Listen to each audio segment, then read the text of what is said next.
Moses, Aaron, Caleb, and Joshua try to convince the people to not return to Egypt but instead move forth and conquer. But the whole assembly talked about stoning them. Then the glory of the Lord appeared at the tent of meeting to all the Israelites. The Lord had wanted to send a plague and wipe out the people. Moses once again pleads with God and God forgives them, but say whoever disobeyed him will not see the promised land. However, their children will go to the promised land after the grumblers have passed. So the men Moses had sent to explore the land, who returned and made the whole community grumble against him, because they gave a bad report, were struck down and died of a plague before the Lord. Of the men who went to explore the land, only Joshua son of Nun and Caleb son of Jephunneh survived. In this chapter the Lord tells Moses and Aaron details about the following offerings and other processes. Supplementary offerings. Offerings for unintentional sins. The Sabbath breaker put to death. Tassels on garments. Korah son of Izhar, the son of Kohat, the son of Levi, and certain Reubenites Dathan and Abiram, sons of Eliab, and On son of Peleth became insolent and rose up against Moses. God was angered once again, and wanted to wipe out the people. Moses and Aaron pleaded for the innocent. God told Moses to move the innocent people way out of the tents of the wicked people. God made the earth opened its mouth and swallowed them and their households, and all those associated with Korah, together with their possessions.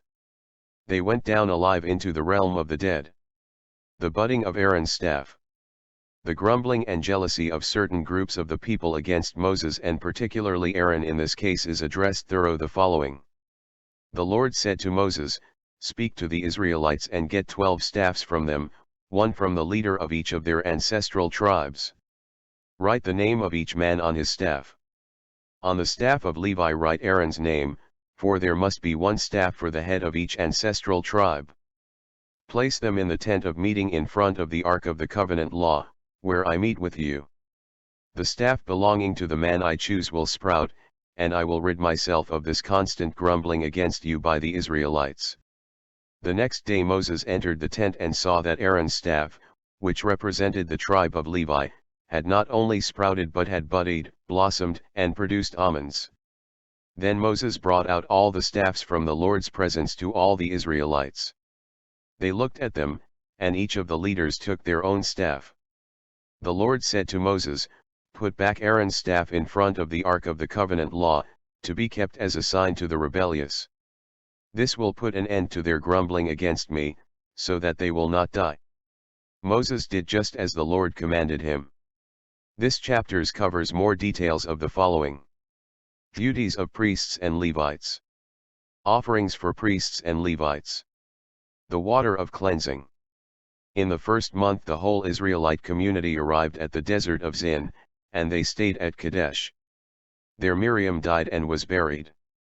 Now there was no water for the community, and the people gathered in opposition to Moses and Aaron. Moses and Aaron seeked God's help. The Lord said to Moses, "Take the staff, and you and your brother Aaron gather the assembly together. Speak to that rock before their eyes and it will pour out its water. You will bring water out of the rock for the community so they and their livestock can drink." Moses did not do what the Lord told him to do. Instead, he hit the rock twice with his staff rather than simply speaking to it.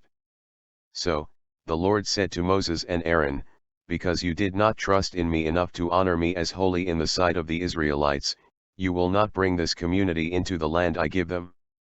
Aaron's death.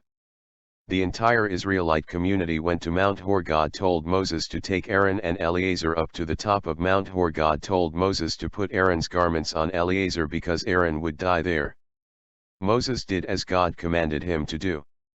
Aaron did pass away on top of Mount Hor. Eleazar and Moses came down and told the entire community that Aaron had died there. All of the Israelites mourned Aaron's passing for 30 days. Arad destroyed. When the Canaanite king of Arad, who lived in the Negev, heard that Israel was coming along the road to Atharim, he attacked the Israelites and captured some of them. Then Israel made this vow to the Lord, "If you will deliver these people into our hands, we will totally destroy their cities." The Lord listened to Israel's plea and gave the Canaanites over to them. They completely destroyed them and their towns, so the place was named Hormah. They traveled from Mount Hor along the route to the Red Sea, to go around Edom. The people started to grumble and complain about not having good food and water. The Lord was angered and sent venomous snakes among them. They bit the people and many Israelites died. The people came to Moses and said, "We sinned when we spoke against the Lord and against you. Pray that the Lord will take the snakes away from us." So Moses prayed for the people. The Lord said to Moses, "Make a snake and put it up on a pole, anyone who is bitten can look at it and live." So Moses made a bronze snake and put it up on a pole. Then when anyone was bitten by a snake and looked at the bronze snake, they lived. After they recuperated, they advanced towards Ammon, and like Edom, they defeated the Ammonites after they denied them way. They then overthrew the Amorites and took all their land including Heshbon. They settled in this land and also defeated Og, the king of Bashan. Now all the land east of Jordan belonged to Israel. Balaam was a pagan prophet. He worshipped the gods of the land.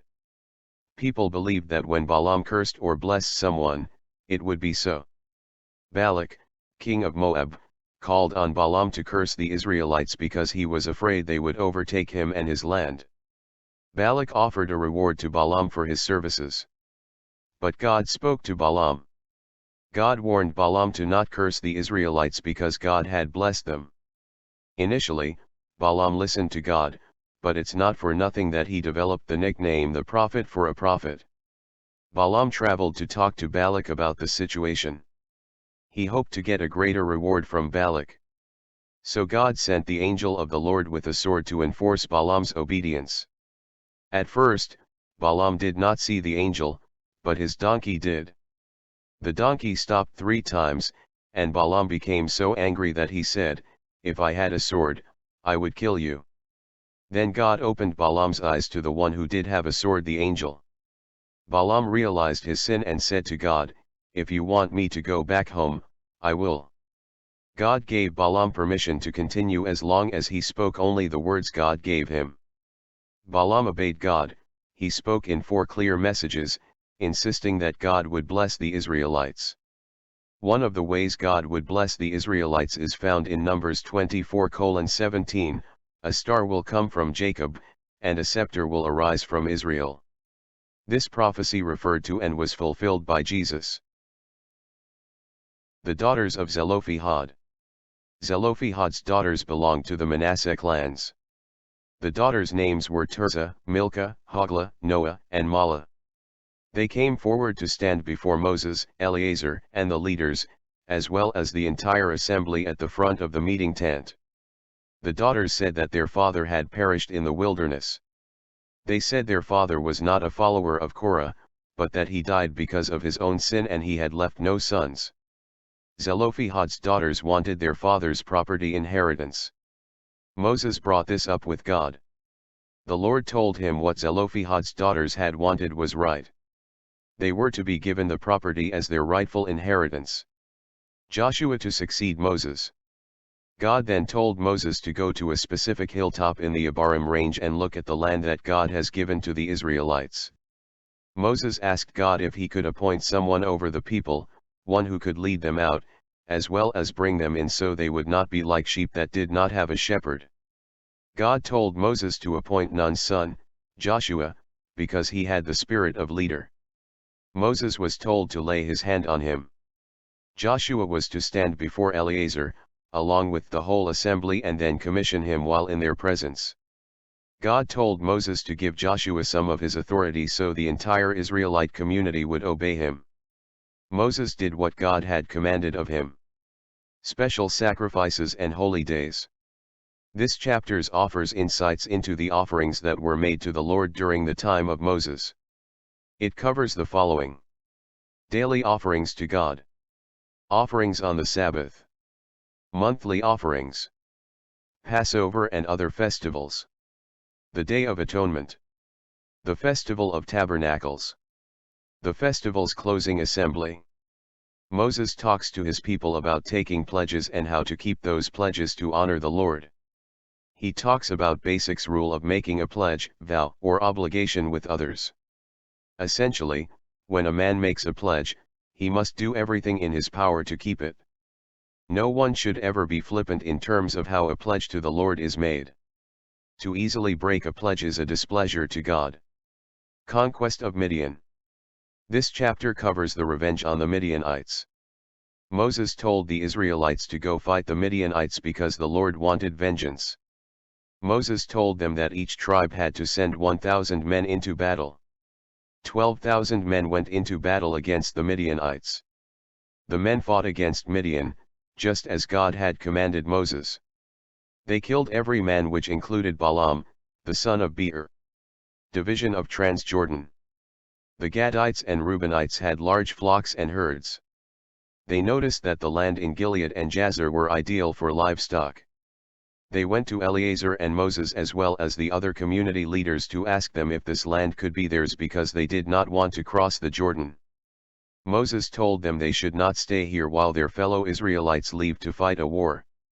Moses told them if they turned away from God again regarding the promised land, then God would let his people continue to wander in the wilderness.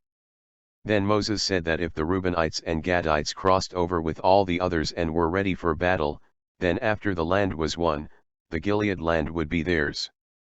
But if they did not, they had to accept their possession in Canaan. The Gadites and Reubenites answered, "Your servants will do what the Lord has said. We will cross over before the Lord into Canaan armed, but the property we inherit will be on this side of the Jordan." Then Moses gave to the Gadites, the Reubenites, and the half-tribe of Manasseh son of Joseph the kingdom of Sihon king of the Amorites and the kingdom of Og king of Bashan, the whole land with its cities and the territory around them. Summary of Israel's journey. The Lord commanded Moses recorded the stages in their journey from their exit from Egypt to the plains of Moab. On the Moab plains, next to the Jordan and across Jericho, God told Moses to tell the Israelites that when they crossed the Jordan to go into Canaan, they were to force all those living on the land to leave the area. God said they were to demolish every one of their cast idols and carved images. They were to destroy all of their high places. Next, the Israelites were to take control of the land because they were to settle in it. This was the land that God was giving to the Israelites to own. The land was to be distributed by lots, according to the number of clans. Larger clans were to be given a bigger inheritance. Smaller clans were to be given smaller inheritances. Moses was to distribute the land in accordance to the ancestral tribes. Then God told Moses that if the Israelites did not push out the inhabitants on this land, or those that were allowed to remain would become thorns in their sides and barbs in their eyes. God said they would be nothing but trouble in the Israelites' land. God also told Moses that he would do to the Israelites what he had planned for the inhabitants if they did not obey his command. Apportionment of Canaan. The Lord said to Moses, "Command the Israelites and say to them, when you enter Canaan, the land that will be allotted to you as an inheritance is to have these boundaries." The Lord gives details instructions for the southwest, north and eastern boundaries. And also the names of to whom the is to be as inheritance. Borders and cities of refuge. On the Moab plains, God commanded Moses to tell the Israelites that they had to give the Levites some towns to reside in from their inheritance. They were to also give them some pasture lands near these towns. God gave instructions for how big the pasture lands should be which were near the towns. 6 towns were to be used to refuge cities for the Levites, a place where people could go if they had killed a person so they could live and then stand trial. The Levites were to be given an additional 42 towns. In total, the Levites were to receive 48 towns, plus the pasture lands. God said many towns could be taken from tribes that had many while only a few could be taken from tribes that did not have many. Inheritance of Zelophehad's daughters. The heads of the ancestral houses in a clan of the descendants of Gilead, son of Machir, son of Manasseh, one of the Josephite clans, came up and spoke before Moses and Eleazar the priest and before the leaders who were the heads of the ancestral houses of the Israelites. They said, "The Lord commanded my Lord to apportion the land by lot for a heritage among the Israelites, And my Lord was commanded by the Lord to give the heritage of Zelophehad our kinsman to his daughters. But if they marry into one of the other Israelite tribes, their heritage will be withdrawn from our ancestral heritage and will be added to that of the tribe into which they marry, thus the heritage that fell to us by lot will be diminished. When the Israelites celebrate the Jubilee year *, the heritage of these women will be added to that of the tribe into which they marry, and their heritage will be withdrawn from that of our ancestral tribe. So Moses commanded the Israelites at the direction of the Lord. The tribe of the Josephites are right in what they say. This is what the Lord commands with regard to the daughters of Zelophehad: they may marry anyone they please, provided they marry into a clan of their ancestral tribe, so that no heritage of the Israelites will pass from one tribe to another, but all the Israelites will retain their own ancestral heritage. Every daughter who inherits property in any of the Israelite tribes will marry someone belonging to a clan of her own ancestral tribe, in order that all the Israelites may remain in possession of their own ancestral heritage. Thus, no heritage will pass from one tribe to another, but all the Israelite tribes will retain their own ancestral heritage. The daughters of Zelophehad did exactly as the Lord commanded Moses. Conclusion. These are the commandments and decisions which the Lord commanded the Israelites through Moses, on the plains of Moab beside the Jordan opposite Jericho. Truly the Lord is slow to anger and abounding in steadfast love, forgiving iniquity and transgression, just as Moses said, Numbers 14:18. Were it not for the Lord's patience and mercy, judgment would have occurred earlier. God's mercy toward Israel is a powerful illustration of 2 Peter 3:9, the Lord is patient